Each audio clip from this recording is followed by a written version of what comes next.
நான் அந்த புறமகளா சாமி இருக்குது. புள்ளிமானை போல் துள்ளி விளையாடி கொண்டிருக்கிறாள். ஆமா ஆமா பரணச்சாலை மீது என் மனமே சொக்கு பிடித்தது போல ஆகிவிட்டதப்பா. ஆமாங்க.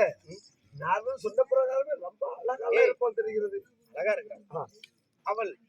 காடை கௌதாரி மைனா குருவிகளை ஓட்டும் அழகை உற்று பார்த்தாயா? இன்று பொழுது விடியும் வரை பார்த்துக் கொண்டிருந்தாலும் சலிக்காதடா. இருக்கலாம் சாமி தெரியுது. பார்த்துட்டே இருந்தாலும் சலிப்பே இருக்காது. ஏண்டா இவள் பெண்ணா? ஐயோ இல்லை ரதியா. ரதியா பேரளவு கொண்டவளா? பேரளவு கொண்டவளா? கண்ணி யாரு பார்த்து ரதியான்ற? அதுவோ அங்க இருக்கிறாள் பார். சொல்லு. அந்த பெண் ஆயால பார்த்து ரதியாங்கிற?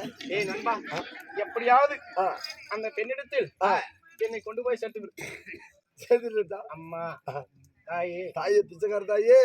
பிச்சைக்கார தாயா சொன்னா யாரா பிச்சை போடுவாங்க? சரிவா ஆகட்டும்.